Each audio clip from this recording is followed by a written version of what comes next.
Basically এই প্রজেক্টটা একটা ছোট বাচ্চা মেয়েকে নিয়ে।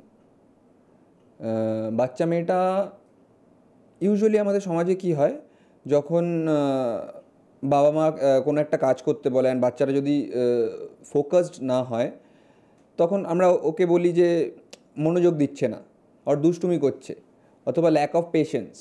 So there is every single issues have a different kind of view. Like আমরা যেটা মানে ইউজুয়ালি বুঝতে পারি না। I am not saying like parents are ignoring it, but sometimes parent doesn't understand. বাচ্চাদের মানসিক স্বাস্থ্য নিয়ে বেশি ফোকাস করা হয়েছে এখানে, জাস্ট বিকজ কারণ মনে হয় মানে আমাদের যেটা ধারণা, একটা গাছ বড় হওয়ার আগে গাছটাকে ছোটো থেকে যদি নার্চার করা যায়, লাইক ওটা বড় হয়ে ভালোভাবে তৈরি হতে পারে। সো অবভিয়াসলি ডিফারেন্ট সেক্টরে ডিফারেন্ট বয়সে ইস্যুস থাকতে পারে, but we are trying to focus on kids mental health. আমরা যদি সবাই ছোটোবেলা থেকে একটা বাচ্চার মেন্টাল হেলথে ইম্পর্টেন্স দিই, যে লাইক কেন বাচ্চাটা ট্যান্ট্রাম থ্রো করছে, লাইক তার কি নিডস আছে, অ্যান্ড অবভিয়াসলি এই জিনিসটা ইম্পর্টেন্ট অ্যাডোলেসেন্সেও অ্যান্ড অ্যাজ অ্যান অ্যাডাল্টও।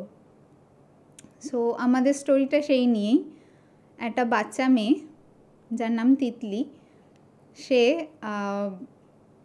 স্ট্রাগল করছে কিছু ইমোশনাল চ্যালেঞ্জেস নিয়ে, যেটা বাইরে থেকে সলভ করা নট পসিবল, নিজেকেই সলভ করতে হবে। অ্যান্ড বাইরে থেকে হেল্প করতে পারে লোকেরা, maximum external help. So at least কীভাবে হেল্প করা পসিবল হবে, কীভাবে হেল্প করলে তাদের ভালো হবে, আরও বেটার হবে। সো আমাদের শোটা সেই নিয়েই। আমরা যখন কাজটা স্টার্ট করেছিলাম, বেসিক্যালি ভীষণই ইনিশিয়াল স্টেজে ছিল, but waves, dancing atom teams, waves teams and broadcast মিনিস্ট্রির হেল্পে সেই কাজটা আরও বেশি বেটার হয়।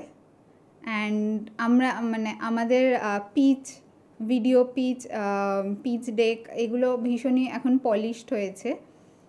সো আমরা খুবই এক্সাইটেড যে আমরা ফাইনালিস্ট হিসাবে সিলেক্টেড হয়েছি।